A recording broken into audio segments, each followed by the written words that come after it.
Olá, esse é o Age Conecta, o podcast da AGEPOA, onde falamos sobre empreendedorismo e carreiras. Eu sou Suelen Ribeiro, presidente da associação, e hoje eu tenho 2 convidados super especiais aqui para falar sobre a importância de uma boa gestão empresarial e liderança. Eduardo Baltar Bernaciuk, CEO da Mérito, administrador de empresas. Seja muito bem-vindo. Obrigado, Suelen. E Alexandre De Carli, engenheiro civil, mas diretor da Fiergues, conselheiro do Sebrae, entre outras coisas. Obrigado, Suelen. Bom, gente, o assunto hoje é sobre a importância de uma boa gestão empresarial e liderança, né? Eu vou começar com o Eduardo. Vou fazer a pergunta inicial, né, Eduardo?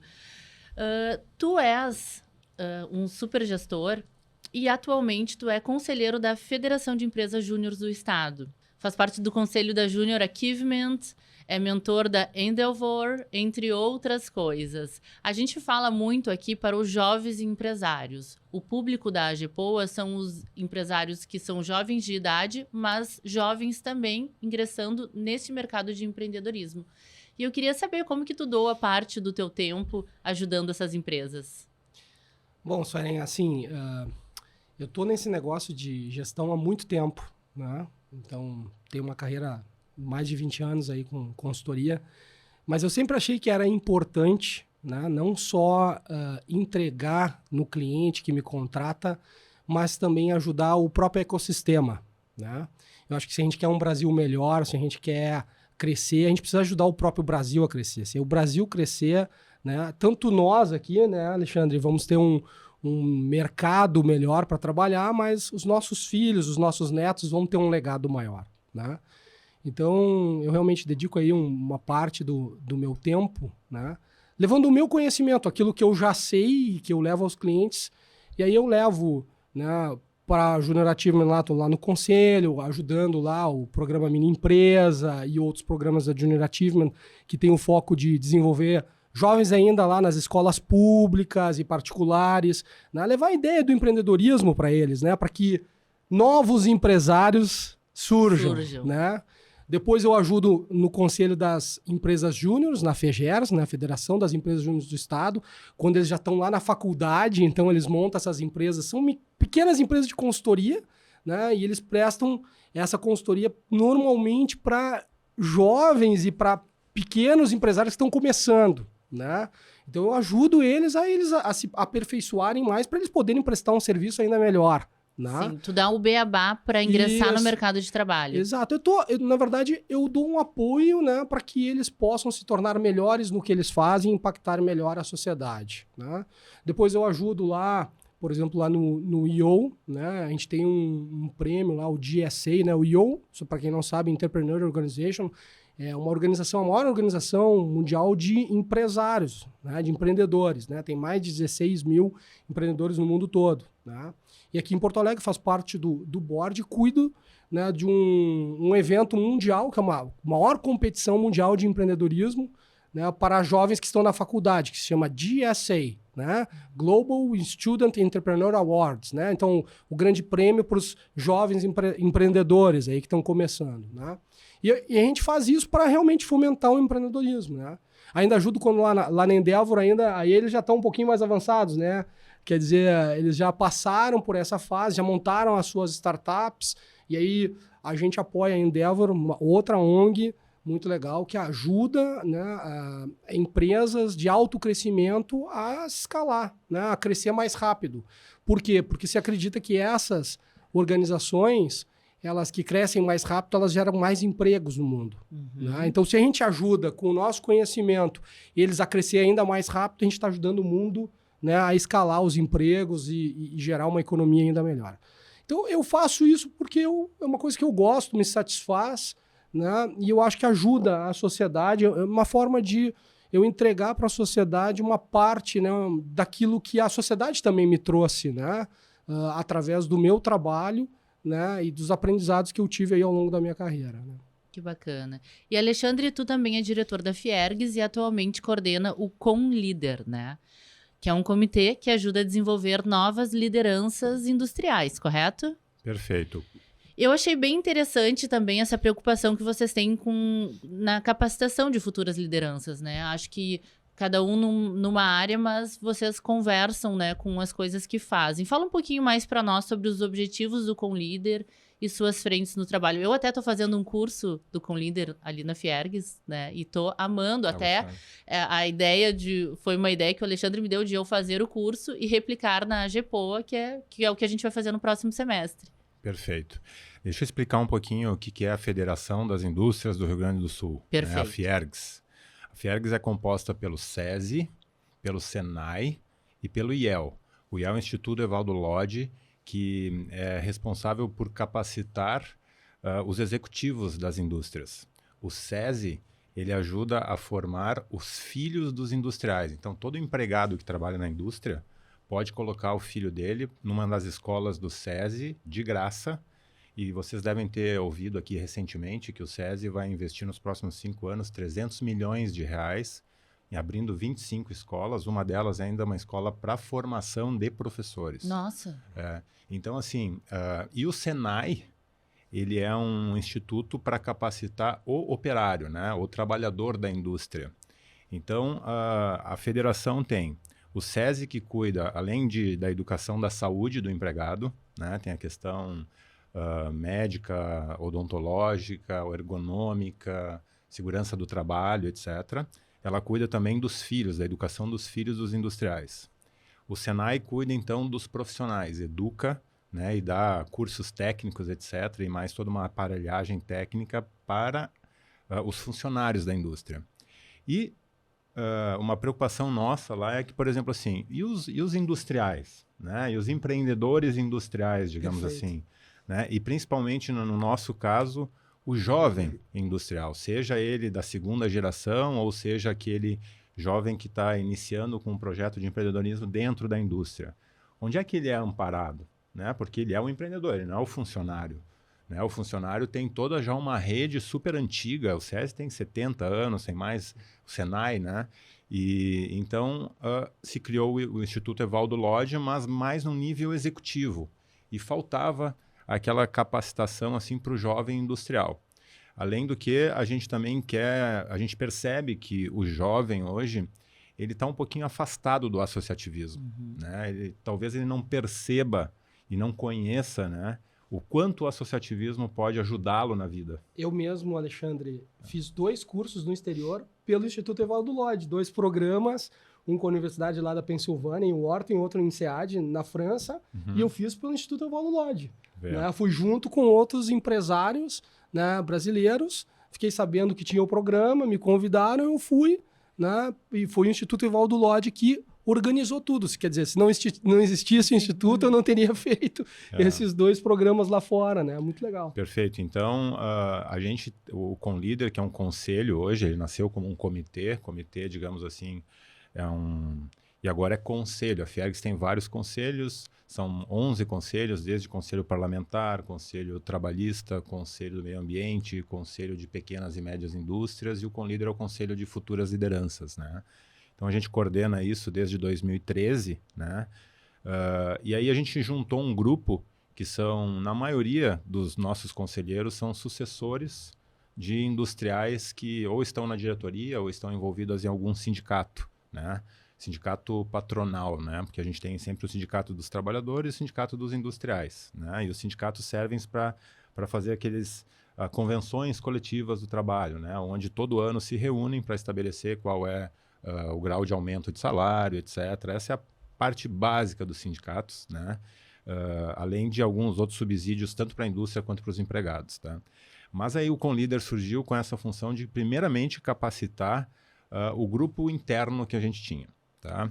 Depois de um tempo dessa capacitação interna, e aí a gente tinha tanto aulas de professores, gestores, para capacitar a liderança mesmo, né? A gente também tinha muita troca de experiência com industriais da própria Fiergs. Então a gente tinha bate-papos com vários industriais, né?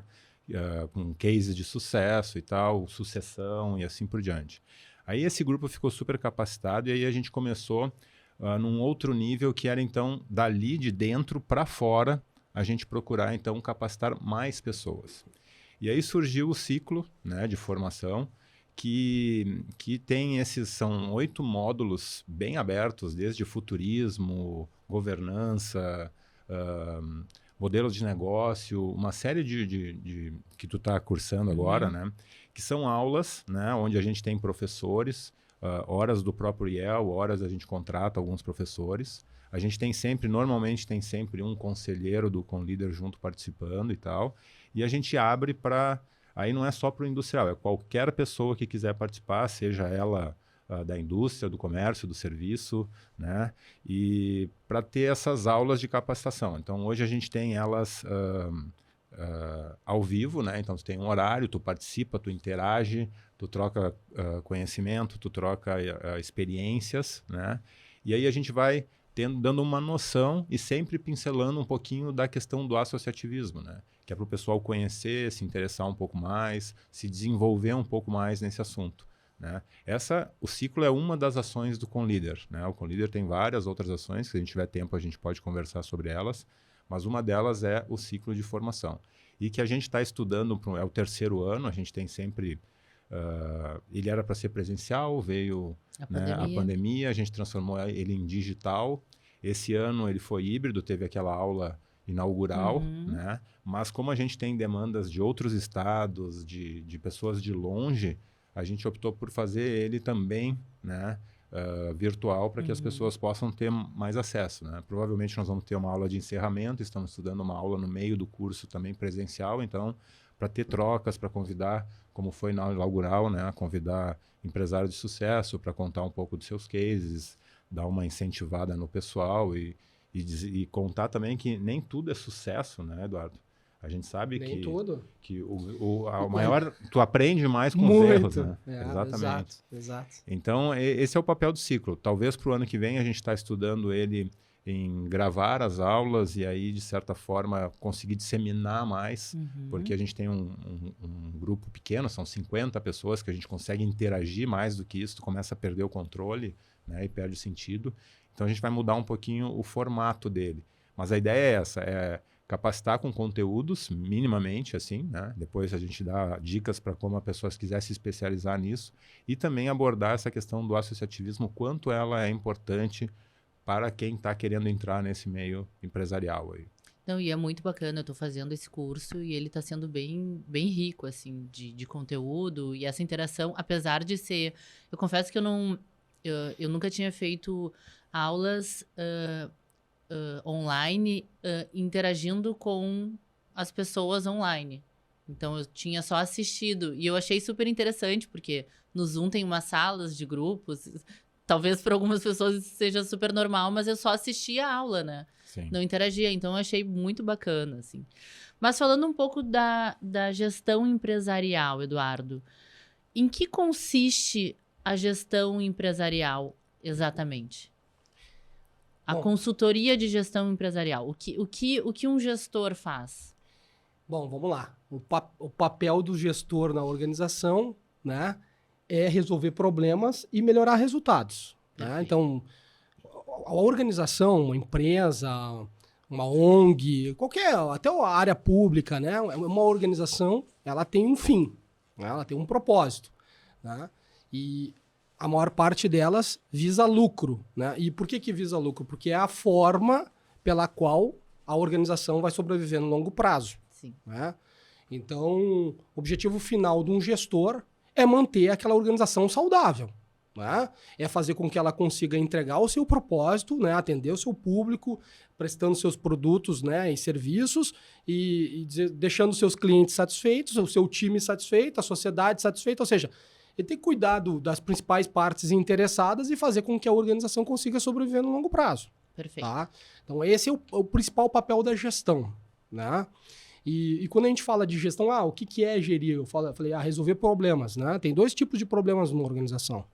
Tem os problemas ruins, né? Que é quando tu tem um processo lá, por exemplo, processo de vendas, né? O objetivo do processo de venda é vender mais. Mas aí, por exemplo, acontece uma pandemia, ocorre alguma coisa e tu começa a perder a função.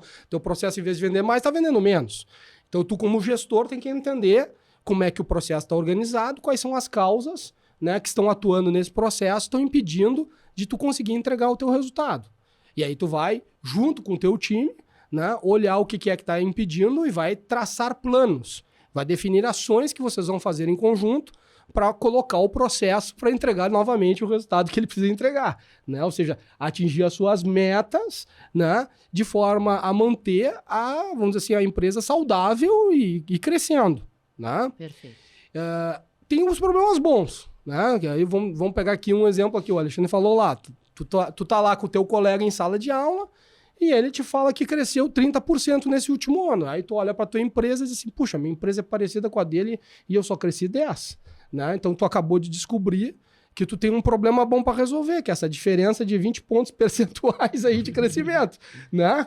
E aí tu, como líder do teu negócio, vai dizer assim, mas eu não posso ficar para trás, eu preciso, né? Eu preciso manter um ritmo maior. E aí tu vai setar para o teu time um desafio. Turma, ano que vem nós precisamos aumentar o nosso crescimento.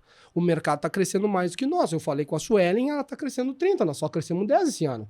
Então, ano que vem, vamos acelerar. Não tem espaço para a gente acelerar? Vamos estudar aqui. Quais são os clientes que a gente está, né? Em que mercados a gente está crescendo, onde a gente não está crescendo. Né? Então, o time vai fazer o trabalho, né, de entender essas variáveis, né, levantar os números, né, para, em cima de fatos e dados, poder concretizar um plano que vai ajudar a empresa a crescer. Né? Então, isso é a gestão. Né? A gestão é você ter métodos, formas organizadas de pensar, né, com o seu time para entregar o resultado. Né?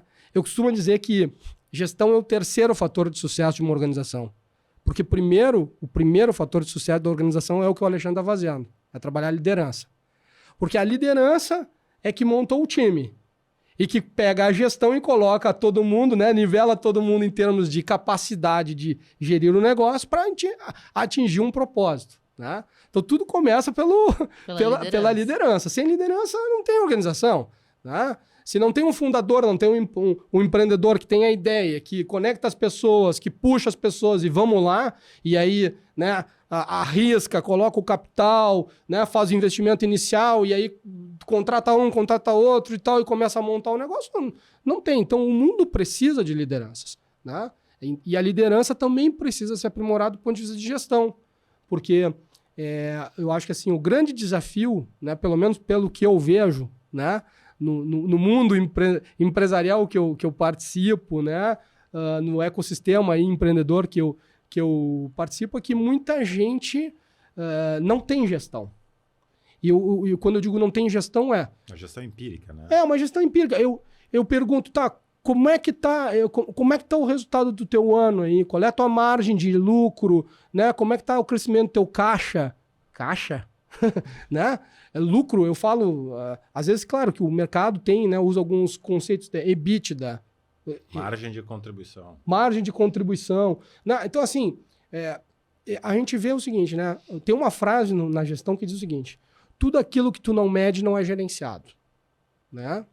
E quando tu vai para o mundo real, né, a gente ainda vê muito empreendedor começando o negócio sem ter os conceitos básicos de gestão, sem saber, sem ir para uma planilha, sem planejar, né, sem ter números, sem ter metas para a organização. Vamos fazendo. E depois a gente vê o que dá. Né? E aí, muitas vezes me perguntam, né, mas por que tu acha que a taxa de mortalidade das empresas no Brasil é tão alta? Eu digo, é tão alta porque a turma vai tentar fazer.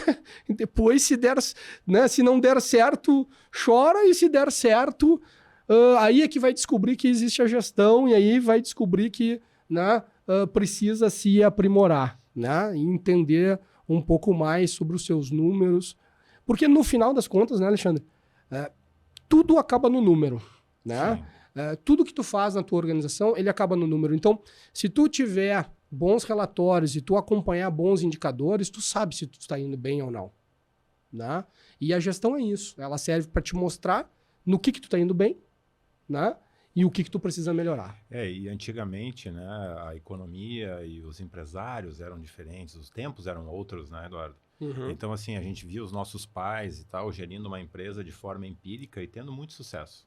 Né? Perfeito. E só que hoje, com a velocidade que as coisas estão, com a velocidade que a concorrência e o mercado está mudando muito rápido, se tu não tiveres basicamente alguns conhecimentos mínimos, né, de gestão e tal, é muito fácil tu não dar certo. Muito E aí fácil. que entra o Sebrae. Depois, se a gente tiver um tempinho, eu vou comentar um pouquinho claro. Pode comentar agora. Tá? Porque o Sebrae está aí no mercado exatamente para isso, né? E o Sebrae, ele atende só micro e pequenas empresas, tá? Daí, qualquer segmento, né?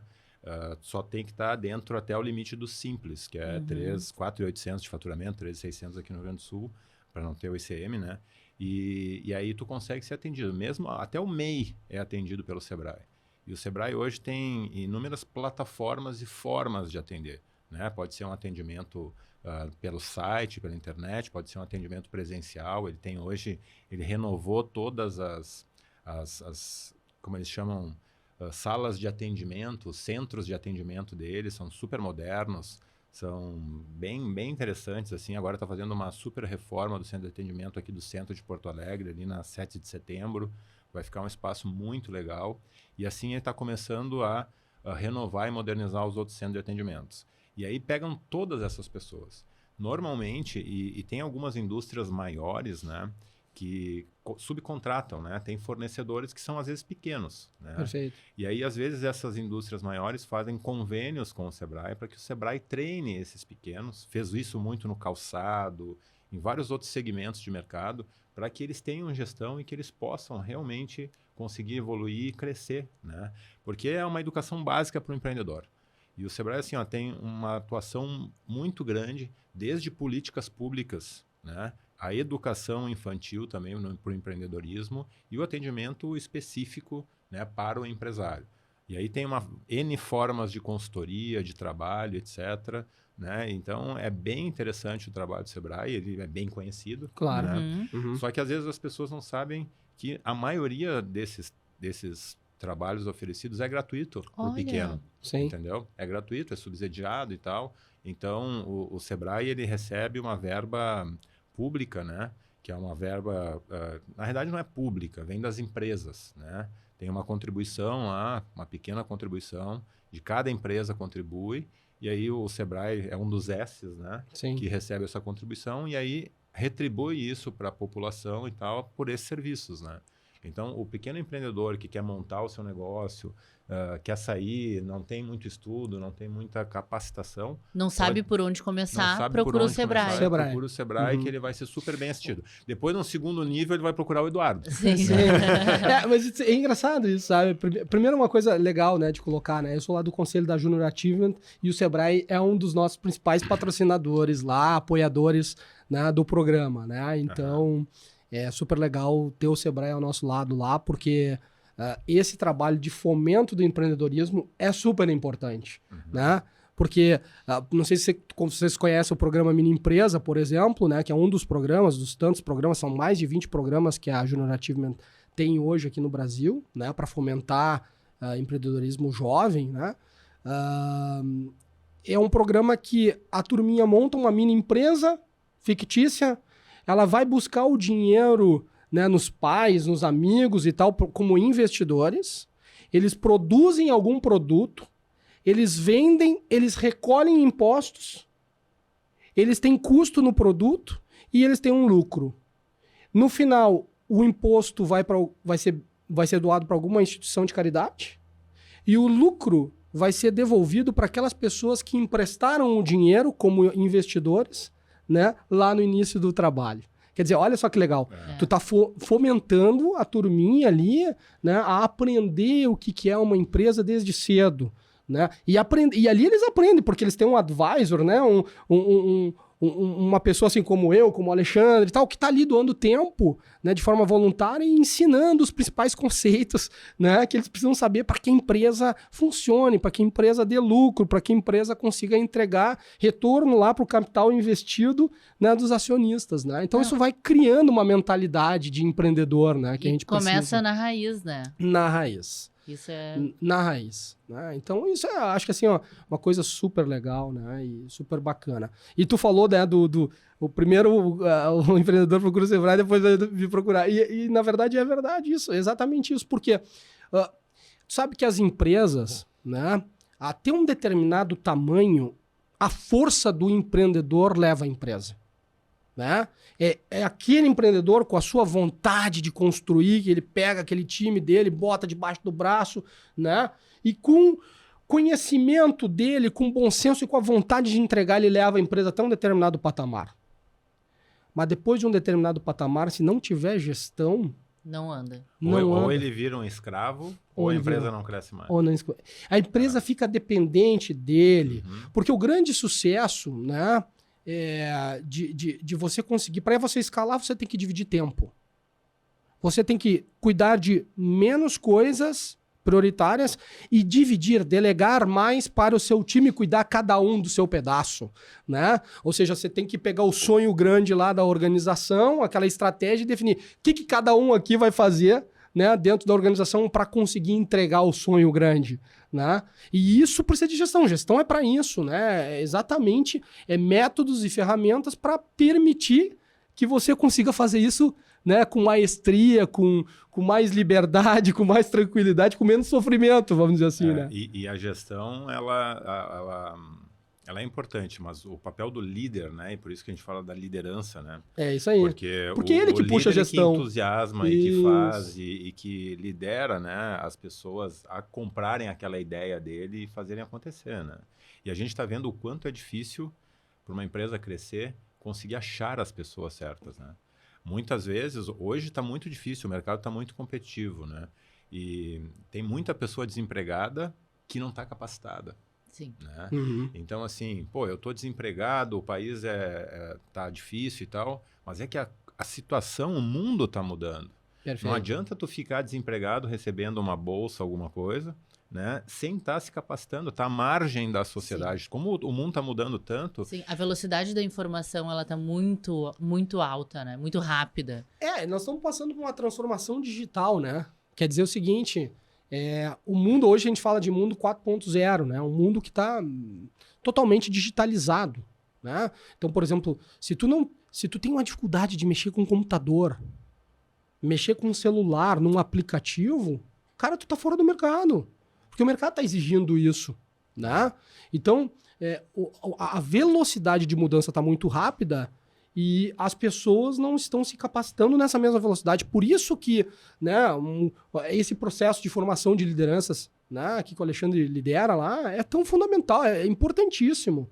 Né? Porque se o líder se conectar e se ele entender que o mundo está mudando e como ele que gera a mudança, ele que puxa a turma, né, ele vai dizer, turma, precisamos mudar, gente. Se vocês não estudarem, a turma não vai para trás.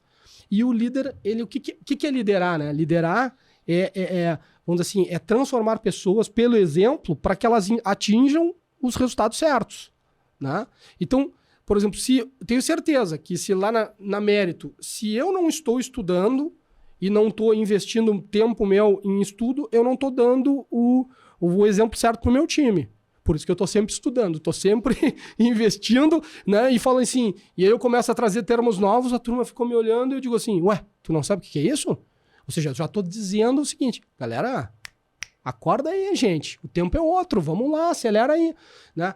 E acho que é super importante, porque tem muita gente, muito líder, né, Alexandre, que faça o que eu digo e não faça o que eu faço. Isso não liderança não é isso, né? É walk the talk, né? Você tem que fazer para mostrar para os outros, ser o exemplo para que os outros te sigam, né? Então, eu acho que é bem nesse sentido. E, Alexandre, hoje tu lidera uma empresa familiar, né? Que é a tua empresa, que é a Decarli Mármores, que está há 37 anos sendo referência no mercado. Qual que é o teu maior desafio de ser um gestor de uma empresa familiar? A empresa familiar, ela tem as suas peculiaridades, né? A gente, graças a Deus, tem uma interação, eu, meus irmãos e o meu pai, assim, muito boa, né? E a gente já está, digamos, no caso da nossa empresa, já está organizando essa sucessão para a segunda geração, que é a minha, né? Então, a gente já está bem organizado nesse sentido, né? O nosso maior desafio é aquilo que eu estava comentando aqui com o Eduardo, né? Que é o segundo nível, né? O nível intermediário, que seriam os gestores da empresa.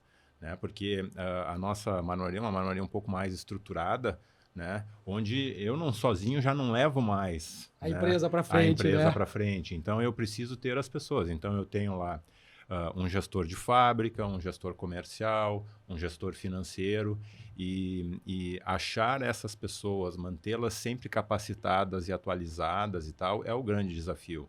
E a gente tem, por uma questão, vamos dizer assim, familiar, um ensinamento que a gente levou do meu pai e tal, que é sempre a gente tentar fazer essas pessoas dentro da empresa. Ou seja, capacitar os funcionários desde do assistente que entra lá para que ele possa galgar esses passos e subir. Hoje o nosso principal vendedor comercial, ele começou limpando o chão da fábrica. Nossa. Fantástico. E isso é fantástico. Esse é o case ideal, case, né? Porque é o cara que conhece a é. cultura da empresa, conhece como é que Exato. funciona, etc. e tal. Então, ele vende muito bem a essência da empresa, né? Ele conhece realmente, está na veia dele. É como se fosse eu lá vendendo, entendeu? Então, é por isso que a gente dá tanto valor para a equipe. Tenta capacitar a equipe. Mas eu tenho gente lá que a gente paga. Eu tenho um funcionário lá que não sabe ler e escrever. Mas esse cara é o cara que mais tem vontade de aprender. Os outros que têm até, sei lá, o primeiro grau, que não fizeram o segundo, não estão nem aí. E aí a gente tem um crescimento evolucional dos equipamentos, né? Antes a marmoraria era muito Manual. Né? muito manual. Hoje as nossas máquinas são CNC, são todas digitais, ou jato d'água, ou a CNC, é tudo digital, entendeu? Então, se tu não sabe fazer um projeto no CAD ali, tu tá fora da máquina. Tá fora. Tu tá fora, não é mais largar a chapa e botar a serra e tu rodar a serra. Sim. É tudo automático, entendeu? E a gente tá vendo esses jovens. E isso é transformação digital, né? Isso é. Tá? Quer dizer, muitas das coisas que antes eram feitas de forma manual, com a transformação digital, vão ser rapidamente superadas, né? Sim. Aliás, eu fiz uma provocação esses dias, num dos treinamentos que eu fiz, né? Assim, tenta aqui em Porto Alegre ir numa dessas redes de hamburgueria e conseguir teu pedido se tu não souber pedir na tela. Porque o vendedor de hambúrguer não existe mais. É verdade. Ele foi extinto. Né? McDonald's, incrivelmente, ainda tem, mas eles estão nos dois sistemas. Nos dois sistemas. Eles estão numa transição com o público, né? É. Então tem o cara da caixinha, mas se tu quiser, tu vai lá e pede muito mais rápido digitalmente, né? Já o Madeiro, eu acho que é só digital. Só digital. E assim a gente está vendo essa transformação, só que tem que educar a população. Né? Tem que educar. Tem que educar. E eu tirei uma foto muito curiosa outro dia, né? Num McDonald's, né? Tinha lá os dois painéis, né? Para você fazer o pedido, vazios.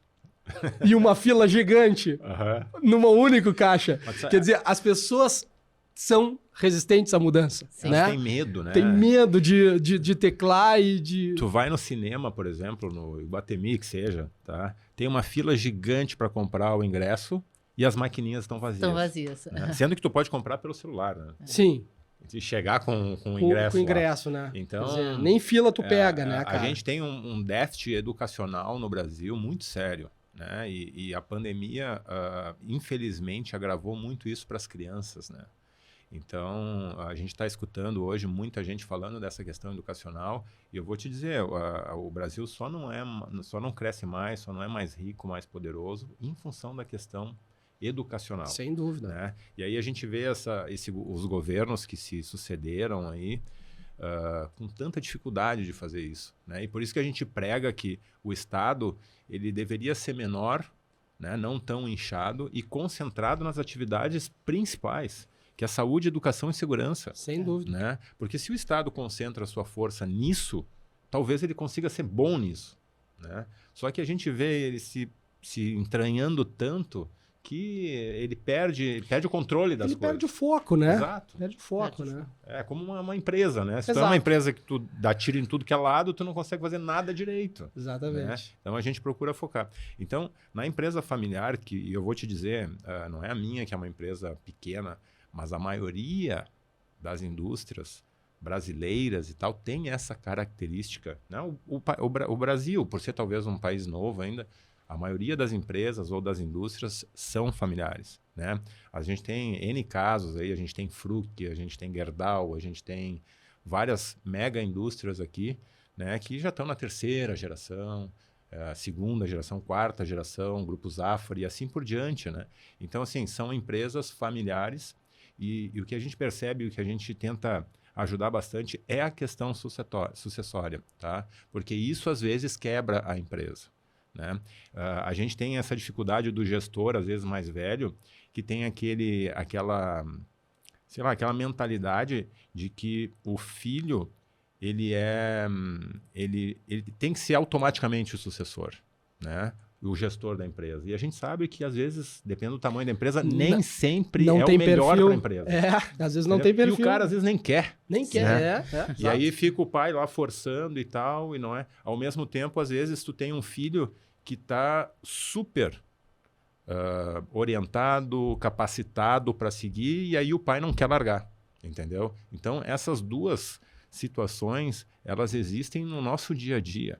E às vezes a gente vê uma empresa tão boa, com um produto tão legal, tão bem assim, e está empacando e a gente não sabe por quê, né? Então, essa questão sucessória é uma coisa que a gente aborda bastante na Fiergs, no ConLeader, porque a gente entende que isso pode fazer com que as empresas deslanchem e se perpetuem, né? Chave de sucesso. Exatamente. Isso aí é fundamental, né? Além do outro desafio, né? Porque, assim, é uma coisa muito interessante quando a gente fala de empresa familiar, né? Que é o desafio da velocidade.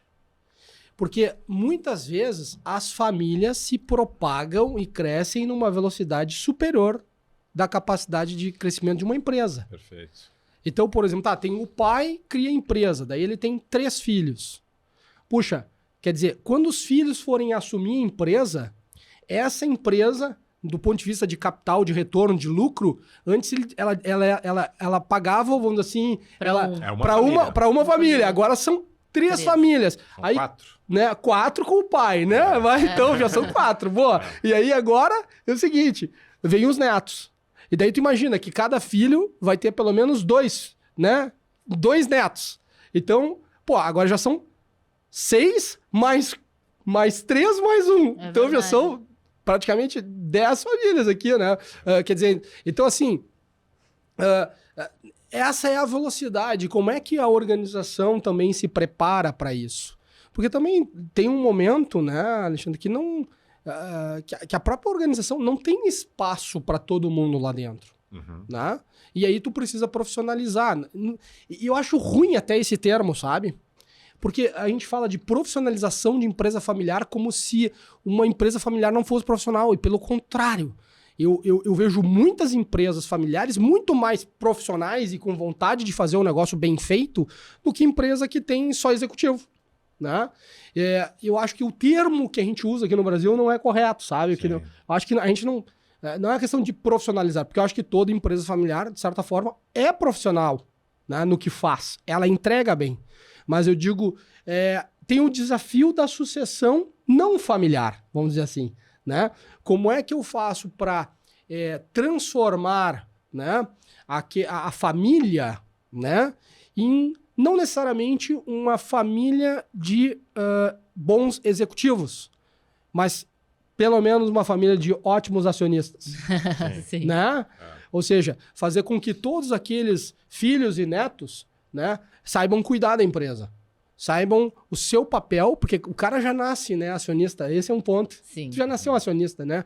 Então tu precisa ser preparado para saber, porque possivelmente em algum momento da tua vida, né, tu vai ser cobrado, tu vai ter que sentar em alguém, ou tu vai ter que escolher alguém para te representar lá, e tu tem que saber quais são as perguntas que tu tem que fazer.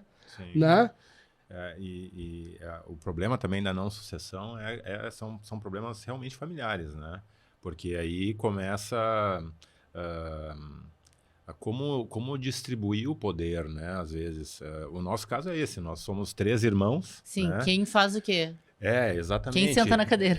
E aí a nossa estratégia lá atrás foi que a gente ia ter, digamos assim, 3 unidades, né? Para que cada filho gerenciasse uma unidade coesa, com uma estratégia única e tal, mas cada um gerenciasse do seu jeito, né? Deu certo com 2. Com 1 não foi adiante, entendeu? E tudo bem, entendeu? Aí a gente, digamos assim, ele virou acionista e não executivo. Né? Perfeito. E assim a gente conseguiu equalizar tudo direitinho, né? E a coisa continua andando e tal. Né? E o grande desafio para mim agora é a 3ª geração. Claro. Porque eu nasci dentro da marmoraria do meu pai. entendeu? A gente com 10, 12 anos ia brincar, ia ajudar em alguma coisinha. Então, naquela época era assim que a gente introduzia. Meu pai introduzia os filhos para perpetuar o negócio. Bem naquela assim, ó, tu é meu filho, tu vai gerir isso aqui, né? Eu fui para engenharia civil, que é uma coisa que eu gosto, então obra sempre foi uma coisa boa para mim, então foi automático, né? Agora, e os meus filhos, os filhos dos meus irmãos e tal, que a gente vê a dificuldade que outros empresários têm de inseri-los, né? Deixa muito à vontade, e eu acho que tem que ser, né? É aquilo que tu falaste, né? Tem que capacitar eles para a vida, para daqui a pouco uma função, e se ele despertar aquele interesse de trabalhar na empresa, etc e tal, bom, ele vai se capacitar para isso. E de preferência vai ter experiências fora, para ter outras, né? Eu tive experiências fora antes de gerir a empresa, meus irmãos não tiveram, a gente vê a diferença que é. Claro. Né? Então... Tu só conhece aquele mundo, né? Exatamente. Tu sempre foi chefe, entendeu? Sim. Tu nunca foi empregado. E isso é ruim, né? Então... Sim, porque a pessoa vive numa bolha, né? Exatamente. Então ela tem só uma perspectiva do negócio. Né? E naquela regrinha, né, das 3 gerações, né, a primeira constrói, a segunda usufrui e a terceira quebra né, com a empresa. Então é um grande desafio realmente isso, né? E Duda, eu chamo o Eduardo de Duda porque ele é meu cunhado. Eu tenho um gestor, eu não consigo chamar de Baltardi. Duda, são mais de 23 anos de carreira, né? Tu já auxiliou mais de 50 organizações em diferentes segmentos. Entre todas essas empresas que tu prestou consultoria, quais foram os maiores desafios e dificuldades que tu identificou e um ponto em comum entre elas? Existe algo que as empresas repetem? Vamos lá. Eu acho que assim, cada cliente é diferente na sua forma de tocar os processos e tal, porque... Vamos lá, empresas são pessoas e processos, certo? São pessoas organizadas para tocar os seus processos que vão entregar os seus produtos, né? Seja para um cliente final ou internamente, tá? E, normalmente, por que nós somos acionados, né? Felizmente, a gente tem os 2 problemas, o problema bom e o problema ruim. Então, tem boa parte dos clientes que nos chamam porque eles não estão conseguindo performar num processo. Então, eu não estou conseguindo vender, meu time de vendas não está entregando o resultado que eu preciso, a margem está ruim, né? Ou eu estou com o meu time, vamos imaginar assim, não está performando, não está batendo as suas metas, o meu custo está muito alto, minha receita vem crescendo numa velocidade e o custo está crescendo numa velocidade maior. Então, normalmente tem uma parte dos clientes que tem uma dor relacionada à performance, a resultado. E aí a gente entra entendendo qual é a dor, qual é o resultado, quais são os processos relacionados a isso, né? Porque o que entrega o resultado é o processo, então quais são os processos, né? E vamos ver como é que essas pessoas estão capacitadas, né? A gente tem que entender se é o processo que não está bem organizado, né?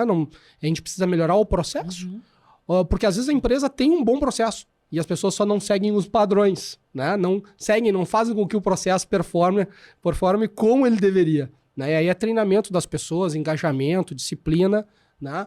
E às vezes não, o processo está ruim. Então a gente tem que melhorar o processo e treinar as pessoas para que elas performem dentro desse novo processo, tá? Mas também tem organizações que estão super bem, estão batendo meta, estão entregando resultado, mas a liderança, né, tá olhando lá na frente, tá enxergando que lá na frente, se ela não mudar alguma coisa agora, lá na frente ela não vai chegar lá. Né?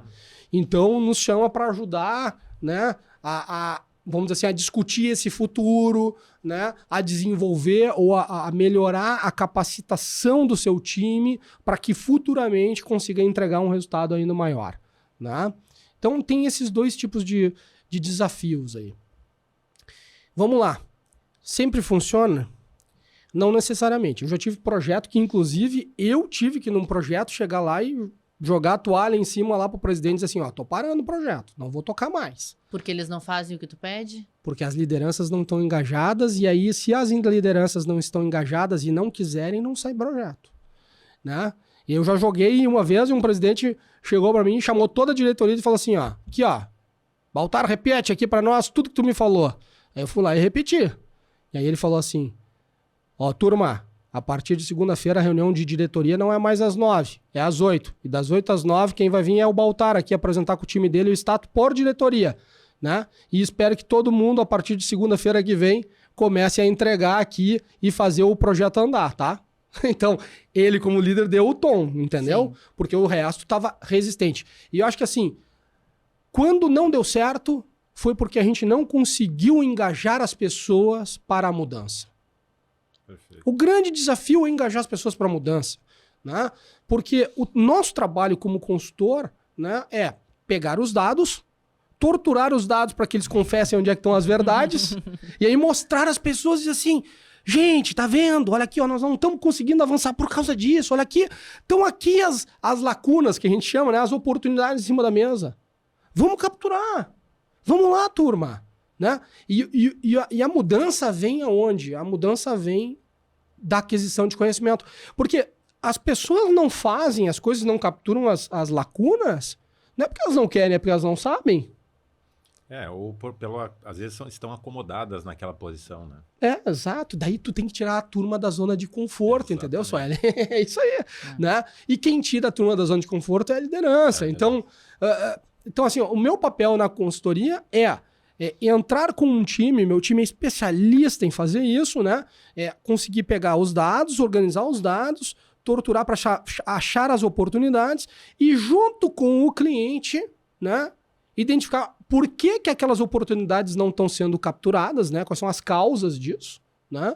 E aí, a partir disso, junto com eles, o que nós vamos fazer para a gente capturar isso aqui e botar esse dinheiro no nosso bolso? Porque o dinheiro está aí, está em cima da mesa, está aí no mercado. Né? Às vezes, dependendo, por exemplo, se é um processo industrial, o dinheiro às vezes tá totalmente dentro da empresa, quer dizer, é só tu mudar o processo, tu tem domínio total do processo, é só tu querer, né? E daí tu vai lá e arruma, ajusta as máquinas, né? Ajusta a turma, treina a turma e pá, consegue capturar o dinheiro. Então é sempre, como eu falei, pessoas e processos. Então, ou o processo tá ruim, ou as pessoas não estão treinadas ou resistentes a mudar, né? Então esse é o trabalho da consultoria, né? E o meu trabalho no dia a dia é garantir que os meus clientes enfrentem esses problemas, né? Não tenham medo de avançar, né? Estejam dispostos a aprender, né? É como que os meus pais são professores, meu avô era professor, meu tataravô era, então eu sou de uma família de professores, né? E daí outro dia um disse assim, só tu que não virou professor. Eu digo, tu que te engana. Meu trabalho, eu sou um professor corporativo. Só que eu tô lá dentro das empresas diariamente tentando ensinar novos conceitos que vão fazer as pessoas, ao aprender, conseguirem melhorar a sua performance e entregar mais resultado. Perfeito. Né? E a minha dificuldade é a mesma de um professor na sala de aula. Porque se a base é ruim, a dificuldade é maior. Entendeu? Então, o meu trabalho é subir a régua de aprendizado da turma, fazer com que a turma aprenda mais, né? E aprendendo, incorporando esses novos conhecimentos, eles vão conseguir mudar o processo, fazer melhor e entregar mais resultado. Tá? E para o empresário, né, que está no dia a dia da empresa, etc., às vezes é muito difícil ele sozinho conseguir provocar essas mudanças, né? Ele enxergar muitas vezes onde é que está o gargalo, onde é que está o problema, onde é que está, por que eu não consigo reduzir o meu custo, por que né, eu tenho esses problemas aqui. Então, muitas vezes, a gente toca lá na empresa todos os projetos que a gente quer fazer, a gente sempre busca uma pessoa de fora, né? Para ter uma visão externa. Sim, uma visão do todo, né? Do todo, externa, te posicionar perante o mercado e tal. Então, às vezes é um projeto de marketing, às vezes é um projeto de produção, às vezes é um projeto gestão financeiro. Então, tu chama um especialista naquilo ali, para ele olhar e dar uma olhadinha e ver o que tu pode melhorar. E não adianta, não existe empresa que não possa melhorar ainda mais. Perfeito. Né? Por mais que ela esteja performando bem, daqui a pouco a vida útil dela naquela linha são 5 anos, né? E aí tem que ter uma postura, alguém às vezes tem que dizer pro cara, às vezes ele tem eu acho que eu tenho que mudar, mas ele não sabe. É o feeling do empreendedor, do líder, né? Então ele traz uma pessoa mais especialista que vai dizer, às vezes 1 ou 2 pessoas, qual é o caminho mais correto que ele deveria seguir. Então, eu acho que essa função do consultor, do gestor e tal, ela é fundamental para qualquer empresa, em todos os níveis, né? Pega uma empresa pequena, uma empresa jovem e tal, O que mudam é o nível que a pessoa, que os consultores ajudam, né? Às vezes é uma consultoria gratuita, como essa do Sebrae, ou como essas instituições que o Eduardo falou, né? Ou às vezes tu está num nível maior, tu pode pagar uma pessoa para te dar uma atenção um pouco maior, porque o teu problema é maior também. Né? E mais complexo, né? Exato. Às vezes, quando a organização vai crescendo, né, a complexidade, o tamanho dos processos, a quantidade de pessoas e atividades envolvidas é maior. Claro. Né? E aquele negócio, né? Tu sabe que tem momentos que o mercado tá bom. O que faz uma empresa quando o mercado tá bom? Cara, vamos crescer. Acelera aí. Tá, mas vai gastar mais. Não faz mal. O quanto mais a gente pegar de mercado, mais dinheiro vai dar. Vai, acelera o passo. Pá. Cresce um monte. Cresceu todo desorganizado. Os processos que fica para trás, dane-se. Só que aí chega um platô, tu chega num determinado nível de resultado e tu tá com aqueles processos tudo desorganizado, aqueles custos enormes dentro da organização. Daí vira uma bola de neve. E aí é a hora de quê? Otimizar. Então, as empresas têm esses ciclos naturais ao longo da sua vida. Então tem momento para crescer, pisar no acelerador e crescer. Tem momento que, cara, segura, aperta o cinto e vamos cortar custo, né? Sim. Então, isso é a gestão. Saber também que momento nós estamos.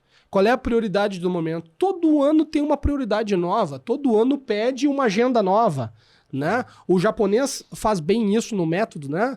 Lá no Hoshin Kanri, que é um método que a gente usa para desdobrar uma meta anual de sobrevivência. Ele chama meta anual de sobrevivência. Né? Ele olha para frente, tem o plano estratégico lá, os próximos 5, 10 anos. E ele diz, tá, mas para a gente chegar lá, qual é a meta anual de sobrevivência pro ano que vem? Né? E aí eles estão, então o foco deste ano é este. E aí toda a turma vai em cima desse foco desdobrar os seus desafios nos diversos níveis para garantir a sobrevivência da empresa naquele ano. Né? Então, é isso aí. Né? E o desafio da gestão é como é que engaja as pessoas para enxergar as oportunidades certas e colocá-las dentro do barco para remar junto.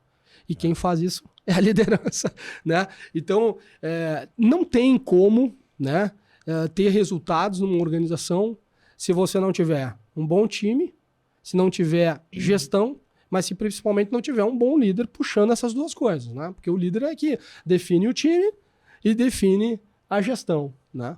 Perfeito. E Alexandre, tu falou aí que tu é engenheiro, empresário, né? A gente sabe. Tu também é tesoureiro da CIMAG e no Decor Mais. Sim. O CIMAG é o Sindicato das Indústrias de Mármores e Granitos do Rio Grande do Sul, né? Então, é o nosso sindicato patronal, né? Eu já fui presidente, eu tô lá desde 2006, quando eu vim para Porto Alegre e tal. E é um trabalho, assim, né, que a gente dedica para tentar melhorar o setor como um todo, né? Então, são todas as marmorarias, digamos assim, do estado, né? E aí a gente tenta, de alguma forma, estabelecer alguns serviços que os sindicatos possam fazer para ajudar, daí, especificamente, o setor do mármore e do granito. Né? Além das negociações coletivas, que é o que eu falei antes, que é o básico, assim, todo ano a gente tem que negociar qual vai ser o aumento, etc. e tal, tem uma série de outras necessidades que o setor precisa. Né? Então, precisa de capacitação da mão de obra, então a gente vê com o Senai algumas possibilidades de como treinar essa mão de obra. Às vezes a gente tem problema de impostos, né? A gente tem uma diferença de alíquota aqui no estado que Santa Catarina não tem para material importado, então a gente tem uma concorrência desleal. Então a gente vai lá junto à Secretaria da Fazenda e tenta negociar com eles, mostrar que o nosso setor, que o DIFAL é um imposto para proteger a indústria local, né? Mas não tem ninguém, é um mármore importado de outro país que não tem no Rio Grande do Sul e não tem ninguém que trabalhe com isso aqui, entendeu? Então, e são vários assuntos e demandas do setor que vem surgindo, então o sindicato patronal está lá para isso, né? E o nosso sindicato fica dentro da Fiergs, né? A Fiergs, na realidade, ela é formada por, atualmente, 114 sindicatos, então são os sindicatos de todos os setores industriais do estado. Né, a federação dos sindicatos ali. Então, tem o sindicato, a federação a nível estadual e a CNI a nível nacional, que é a Confederação Nacional da Indústria. Né? Então, esse trabalho, atualmente eu estou na tesouraria e tal, né, mas é um trabalho que a gente desenvolve, é um grupo pequeno, é totalmente voluntário, tu tem que deixar a tua empresa para cuidar das empresas dos outros, de todas, na realidade, né? O setor crescendo, tu também cresce, entendeu? mas são poucas empresas que se engajam nisso. E a gente viu agora, por exemplo, com a mudança da lei trabalhista, onde as contribuições que eram compulsórias, né, tanto da indústria quanto dos empregados, acabou, né? Então os sindicatos eles estão se reinventando, né?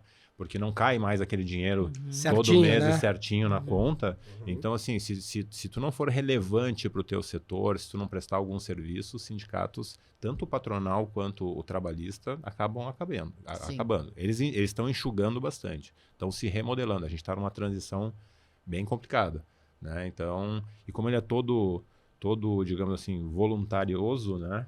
Então é difícil, às vezes as pessoas estão a gente passou uma pandemia, a gente tinha que ter focado na empresa, né? Como é que tu vai largar a empresa para se dedicar ao sindicato? É um pouco complicado isso. Sim. E por isso que a gente vem nesse trabalho da renovação da liderança dentro da federação para justamente ocupar essas cadeiras também, né?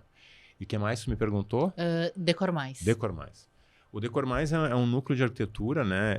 É um grupo de empresas, né? Que trabalha no intuito assim de prover informações, conteúdos, etc., para o profissional, arquiteto, designer, engenheiro e tal, que trabalha e especifica esses produtos, né? Então, nós somos atualmente, acho que 16 empresas de vários setores da arquitetura, da decoração e tal. Então, esse núcleo acaba, digamos assim, promovendo esses vários eventos para capacitar os arquitetos e tal, e tentar, digamos assim, de certa forma, fidelizá-los ou mostrar o potencial de cada uma daquelas empresas que estão naquele grupo, né? Então, é um grupo de fidelização, né? Eu faço parte do Decor Mais. Que bom. Volta e meia eu tenho meus pontinhos. Legal. Que eu sou designer de interiores, né? Sim. Na verdade, eu conheci o Alexandre na Decarli, né? Sim. Foi um evento que vocês fizeram falando sobre luxo. Foi bem legal. Mas já faz tempo que eu fui lá. Sim. Agora a gente está remodelando toda a empresa, né? A gente está sempre tentando se atualizar e modernizar e tal. Então a gente teve mudanças. Nosso mercado mudou um pouquinho, né? Então a gente está se reajustando e a gente está indo agora justamente para essa abordagem da pedra mais sustentável, de como a gente pode aproveitar também os mínimos retalhos da pedra, que é um material tão nobre, né? Um material natural tão nobre, com projetos com design, né? Então a gente está tentando trabalhar com esses equipamentos novos que a gente tem e tal, produzindo peças onde a gente possa realmente aproveitar tudo da pedra. Decoração. Decoração, qualquer coisa, né? Desde a gente pode fazer uma mesa tão grande quanto essa, tudo de pedacinhos de pedra, entendeu? Basta ter, né, um projeto, um design legal para a gente montar e a capacidade de execução a gente tem sobrando, entendeu? Então, a gente agora está se alinhando com alguns escritórios de design, etc e tal, para conseguir, né, ter esses projetos e trabalhá-los, né? Porque a gente se incomodava muito com essa questão das sobras, né? Dos nossos resíduos, que às vezes tem materiais caríssimos ali. Perfeito. Né? E, pô, um pedacinho, às vezes tu pode fazer uma bandeja, tu pode fazer uma mesa grande, composta de vários pedaços. Tudo vai da criatividade do designer, né? De montar um produto legal. Né? E é uma agenda moderna, né? Porque acho que a gente fala muito agora de ESG, né? Dessa responsabilidade social, ambiental, né? Mas e por que isso? Porque eu acho que o ser humano acordou, né? A gente tá vendo aí tantas, né, influências climáticas, né? Muitas coisas entraram nessa pandemia, né? Que eu acho que mexeu muito com as pessoas, né? E a gente começa a perceber, na verdade, a quantidade de coisas, né? Que nós, assim, deixamos passar, entendeu? Né? Por exemplo, eu tava vendo outro dia na televisão lá aqueles programas de reforma. Né? Tu olha lá nos Estados Unidos a quantidade de reforma. Os caras vão lá com a marreta e destroem aquelas pedras bonitas. Isso aqui tá velho. Pum, destrói e joga tudo fora, tia. E a consciência, tia. Entendeu? Sim. Onde é que tu guarda? Né? Então, eu acho legal isso, né? Porque tem uma engenharia reversa. Então, peraí, vamos desmontar, vamos ver como é que a gente aproveita melhor esse material, né? Porque senão vira lixo, né, cara? E por exemplo, assim, tu empreendeu toda uma energia para produzir aquele material, né? Sim. Tu consumiu oxigênio, tu queimou, tu fez um monte de coisa, tu transportou, etc e tal. E tu simplesmente botar no lixo aquilo lá é um desperdício muito grande, né? ecologicamente falando. Exatamente. Né? Então, assim, a gente tenta aproveitar ao máximo realmente, né? Porque a gente sabe que aquilo custou, né? Para ser gerado, para chegar naquela fatia, porque, na realidade, a rocha natural, né? Ela é milenar, né? A gente começou com a roda de pedra. Sim. Né? Então, desde a milenária, ela serve o ser humano há muito tempo, né? Mas ela, digamos assim, começa a ficar escassa. É finita, né? Finita. Exatamente. Então, tu tem que realmente aproveitar ela, né? E dar valor a ela, né? Aí a gente tem depois também toda aquela linha, vamos supor assim, dos porcelanatos, dos industrializados que imitam a rocha natural, né? Aqueles desenhos de porcelanato que imitam o desenho da pedra, para ver como a pedra é valorizada, né? Isso só reforça o quanto a pedra é valorizada, né? E aí a gente tem, a indústria cerâmica não polui, né? Porque ela pega resíduos, terra, argila e transforma numa placa. Não é bem assim, né? Olha o quanto de forno, de energia, de gás. Aquilo lá tem que ir a 1.200 graus, né? Então, assim, tu tem todo um empenho de custo e de consumo de energias e tal para produzir aquele produto, né? E a pedra, tudo bem, é extraída, etc e tal, é um material natural, mas ela impacta ambientalmente muito menos. Né? Porque tu tira um pedaço de pedra, hoje o equipamento é um fio diamantado, é bem interessante conhecer uma pedreira, né? E hoje elas são todas certificadas, manejadas, tu desmatou um pedaço, tu tem que recompor aquilo, então hoje o processo é muito cuidadoso, né? Então tu pega o fio diamantado é como se pegasse um fio dental e cortasse um tabletezinho de manteiga. Imagina. É incrível. Isso possibilitou essa nova tecnologia, porque antes era dinamitado, né? Possibilitou tu ter acesso a pedras, e por isso que a natureza é infinita, cara, eu vou te dizer. Porque com a tecnologia, a gente teve acesso a rochas que antes a gente não conseguia, que eram muito fragmentadas, eram rochas que com uma pequena explosão se descascavam todas, né? E hoje com o fio diamantado tu consegue tirar aquelas rochas, pegar aqueles blocos, fatiá-los, estruturá-los com uma tela e tal, e tu tem um material belíssimo, né? Então hoje a gente trabalha muito mais com esses materiais que não tinham acesso, a gente trabalha, hoje tem um quartzito, que é uma pedra, uma rocha relativamente nova, que se tornou possível só pela tecnologia, né? Essa do fio diamantado, porque antes a gente serrava esses blocos com lâminas de ferro e granalha, que é uma espécie de um ferrinho assim para gerar uma fricção e cortar. Então, para cortar um bloco, demorava uma semana. Hoje, em 4 horas, com fio diamantado, tu serra aquele bloco com muito menos custos ambientais, vamos dizer assim, do que era há muito tempo atrás, né? E aí isso se torna mais barato para chegar para todo mundo, entendeu? Então, tudo é muito tecnológico, né? E isso, a tecnologia muda muito, o mercado muda muito. Se tu não tiver atualizado com isso, cara, fica para trás. Já era. Né? E continuando, Alexandre, ó, eu falei para vocês que 1 hora voa, né? É verdade. Né? O Alexandre mas 1 hora, já passou 1 hora. Puxa vida. Mas então, Alexandre, com toda essa tua experiência à frente aí de alguns projetos de liderança, quais características que um líder precisa ter? Eu acho que assim, a principal característica do líder é conseguir realmente influenciar os liderados, né? Seja por exemplo, como o Eduardo falou, né? Seja por ter uma ideia, né? Que o pessoal realmente, que seja uma ideia revolucionária e que consiga atrair as pessoas, né? Então, o principal é isso, né? Porque no final das contas, digamos assim, ele vai ter... às vezes a gente tem um empreendedor que não é gestor, né? A gente tem um empreendedor que tem aquela visão, aquela ideia, né? Que vai gerar um produto de sucesso. Mas ele não é um cara gestor. Então, ele consegue, num primeiro momento, fazer a coisa acontecer e ele tem que ser astuto o suficiente para perceber que dali em diante ele precisa de ajuda. Né? Então, ele precisa de consultoria, ele precisa de capacitar o seu time com o que ele não é bom. Então, o líder tem que enxergar as suas deficiências também. Né? Então, normalmente o empreendedor ele é bom na ideia e em engajar as pessoas. Né? Nem sempre ele é um bom gestor. Perfeito. Né? E aí ele tem que saber enxergar os seus defeitos e atrair pessoas para justamente fazer aquilo. né? Eu gosto sempre assim de contratar uma pessoa que é muito mais eficiente do que eu naquilo que eu não consigo fazer, entendeu? Porque aí eu vou conseguir evoluir. Esse é o segredo da formação de um time, né? Exato. Né? E assim, né, Alexandre? Vamos lá.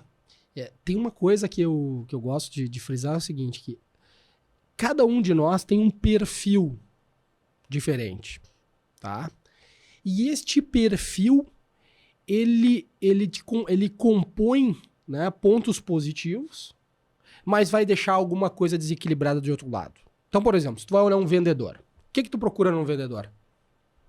Um cara pra frente, um cara que fale bem, um cara focado em objetivos, que quer bater a meta, quer buscar, uma pessoa que tem uma alta capacidade de relacionamento, né? Ele não pode ser muito resistente às mudanças, né? Ele tem que andar, porque senão, se ele for resistente, ele não vai, né? E ele tem que superar as objeções, né? Perfeito? Perfeito. Tá. Só que quando tu vai olhar isso numa pessoa, né? Nas características de uma pessoa, pessoas que são assim, elas não são meticulosas. Porque tu já viu um vendedor chato, um vendedor que entra muito em detalhe, não vende, né? Concorda? Sim. Então, por ele não ser meticuloso, ele não vai ser uma pessoa do controle. Ele não vai ser uma pessoa extremamente organizada, disciplinada. Entenderam? Então, vamos dizer assim, as competências que formam uma pessoa, elas são equilibradas. Quando tu é muito bom, às vezes, numa coisa, tu deixa de ser tão bom na outra, né? E o papel da liderança é conseguir entender como é que essas pessoas são dentro do time para exatamente trazer pessoas que vão se complementar como um time, né? Então, às vezes, tu vai precisar, por exemplo... Né? Por que tu, quando tu olha assim na organização, o diretor financeiro, o que é o diretor financeiro de uma organização? É o cara que conta piada todo dia? É o cara chato. É o cara que... Tu já olha, ele não mostra nem os dentes, né? Por quê? Porque ele tem que ser assim, ele tem que ser um cara de número, um cara pragmático, um cara durão, que segura a grana, o não com ele tá sempre garantido, não é isso? É isso aí. Por quê? Porque o papel dele é esse. Então tu tem que achar uma pessoa que tem esse perfil. Bota um cara super extrovertido, estilo vendedor, pra cuidar do financeiro, pra te ver o que dá. Né? Vira uma farra, né? Tá tudo liberado, vamos lá e tal. Não é isso? Então, eu costumo dizer que não é que a pessoa... Né, não vai sempre ter uma pessoa que vai ser perfeita em tudo. Né? São diversos perfis, né? E esses perfis, eles têm que ser complementados, né? Eu acho que, do ponto de vista de liderança, se a gente fosse perguntar assim, quais são as principais soft skills da liderança? Poxa, tem tantas. E depende muito, Suelen, também, de qual é o cenário, qual é o contexto. Para qual organização, para qual função, né? Um líder de vendas tem um perfil e tem que trazer um conjunto de ferramentas e de competências. Um líder comercial, quer dizer, um líder financeiro é outro perfil, como eu estava dando um exemplo aqui, né? Mas ambos têm que ter isso que o Alexandre falou, né? Uma competência essencial de agregar pessoas e conseguir engajar as pessoas para a mudança. E principalmente se conhecer, Sim. né? Eu acho que o que é bem importante. Tu sabes que quando eu entrei na Fiergs foi em 2009, né? Alguns anos depois de me ambientar um pouquinho e tal, que eu comecei a trabalhar mais com o IEL, que eu tive um primeiro teste de perfil, assim, né? Aqueles testes bem legais e tal, sabe? Testes caros e tal. Ciência. Hoje já tá mais barato porque a ciência, a transformação digital permitiu uma grande evolução nesse sentido. Exatamente. Né? Então, eles estavam fazendo isso para algumas lideranças da diretoria, né? E aí eu tive um raio-x do meu perfil, que a gente sabe empiricamente qual é, né? Eu sou bom nisso, sou bom naquilo e tal, quais são as minhas competências a desenvolver e tal. Isso foi super importante para mim, tá? Porque eu consegui realizar algumas coisas, assim, entender algumas coisas minhas, assim, que eu precisava realmente melhorar. E aí tu vai começando a... Se aquilo entra em ti, tu vai começando a olhar para trás e fala, pô, por isso que eu tô vai ali, por isso que não vai aqui, entendeu? Entendi, e aí tu toma essa consciência do líder, do que ele tem que melhorar e se capacitar, é fundamental. Né? Então, para mim, isso é dos pontos chaves realmente da liderança. Primeiro, tem que ser um líder, né? E depois tu tem que reconhecer as suas fraquezas e, lógico, as suas virtudes tu já sabe, né? Sim. Mas as tuas fraquezas são importantes para agregar o time. É isso. E aí, Alexandre, tem uma dica, né? Para quem está nos escutando aí, tem um livro muito legal sobre isso, que se chama Pipeline de Liderança. Olha para a tela e fala. Pipeline de Liderança Rancharan, né? O Rancharan é um dos maiores, um guru nessa área, né, de gestão, né, um consultor internacional.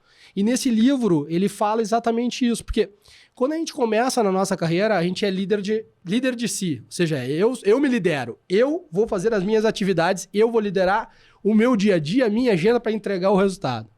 Mas em um determinado momento, né, tu pode ser desafiado a liderar um time.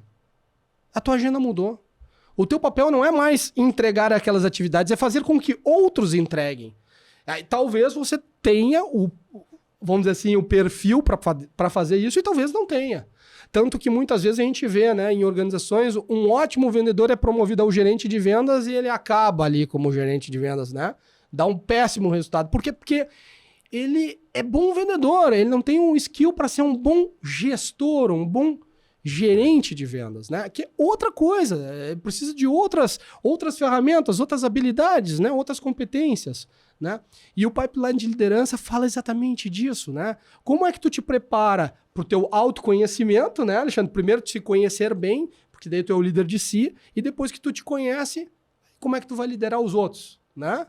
E vai subindo, Sueli, não para aí, porque um dia tu vai ser líder de líderes. Sim. E a agenda do líder de líder é muito diferente da agenda do líder, né? Então, é um processo de evolução, né? É um processo, né, de construção de um ser humano cada vez diferente, com desafios diferentes, com habilidades novas que têm que ser desenvolvidas para poder entregar resultados em time, né? Perfeito. Duda, um bom gestor, ele é um bom líder? Ou um bom gestor não precisa necessariamente ser um líder? Olha, Sueli, vamos lá. Praticamente, né? A não ser que tu seja um gestor de uma área que é só tu sozinho, né?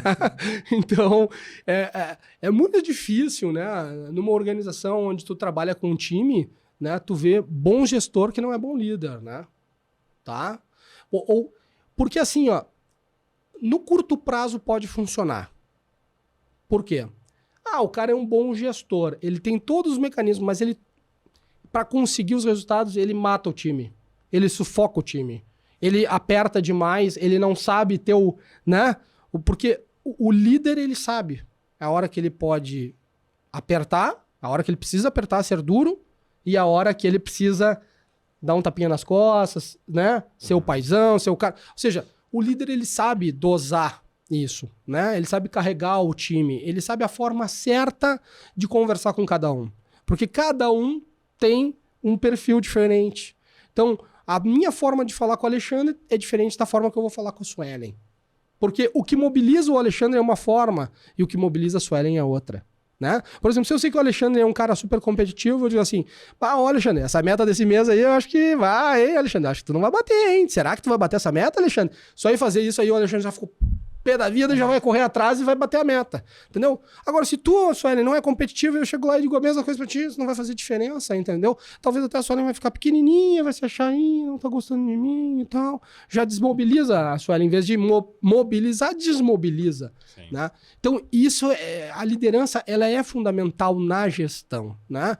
Eu te digo assim, gestores que entregam resultados de forma constante e crescente nas organizações são bons líderes. Essa é a verdade, né? Tu pode ter e eu conheço muita gente que é carreirista, né? Que seria um líder por pouco tempo, entendeu? Na verdade, ele não é líder, ele é um gestor. Ele vai ali, faz uma mudança numa organização, quando ele vê que as coisas vão sair, ele já pula para outra organização, e aí pula para outra organização, entendeu? Mas se tu for pensar assim, tá, mas Encate, onde é que tu ficou aí mais de 5 anos com um time construindo um resultado? Não tem essa história para contar. Então, né? Então, na minha visão, não sei, Alexandre, se tu concorda, né? Mas eu acho que um bom gestor, né? Por trás de um bom gestor, né? Tem um bom líder, né? Com certeza, é fundamental, né? Porque a gestão, ela precisa ser disseminada, né? E ela precisa ser abstraída e engajada com toda a equipe. Então, se tu não consegue fazer isso, né? 50% do teu papel, não vai acontecer. Exatamente. Olha, eu tive uma aula com vocês dois aqui. Tenho certeza que os nossos telespectadores, nossos associados da AGEPOA e outras pessoas também que assistem o podcast amaram. E eu quero que vocês deixem um recado. Alexandre, deixa um recado aí para os jovens empresários que estão te assistindo. O que tu tem de conselho para dar? Bom, já foram vários maravilhosos, né? Mas recados finais. Perfeito. Eu gostaria de bater forte nessa questão da capacitação, né? Se capacitem, se entendam como líderes para saber exatamente, né, o que é importante para si, quais as competências que tem que trabalhar para se tornar um líder melhor. Então, acho que, principalmente, se conseguir dar um ênfase a isso, vai ter um retorno interessante aí. Perfeito. Quer deixar suas redes sociais? Decali Mármores e dcmg.com.br é o nosso site. Perfeito. Duda. Vamos lá. Acho que vou adicionar aí o que o Alexandre colocou, né? Acho que se desenvolvam como líderes, mas não deixem de se desenvolver na gestão, né? Se aperfeiçoem, né? Busquem novos conhecimentos de forma constante, né? Se desafiem, né? Acho que a melhor forma de se manter competitivo é se desafiar, né? É se desafiar a ir mais longe, porque todo o ser humano, ele aprende só com desafio. Incrível isso, né? É quando você tem um bom desafio é que você vai buscar fontes de conhecimento para te ajudar. Então, é o que faz a crise com a gente, né? Exatamente. Então, se coloquem dentro... Se você não tiver numa crise, arranje uma crise para você, né? Se desafie a ir mais longe, né? E busque, né, na gestão, né, o apoio nas metodologias, né, para te ajudar a encontrar conhecimento mais rápido. Para quem não sabe, né, a palavra método, né, vem do grego meta mais odos, um caminho para a meta, né? Então, gestão é buscar métodos que te ajudem a chegar mais rapidamente aos teus resultados, tá? Perfeito, muito obrigada. Gente, esse foi mais um Age Conecta. Sigam nossas redes sociais, @AGEPOA. Curte lá nosso canal no YouTube, que é @AGEPOA também, youtube.com/AGEPOA. E nos vemos na próxima semana. Abraço. Abraço. Isso aí.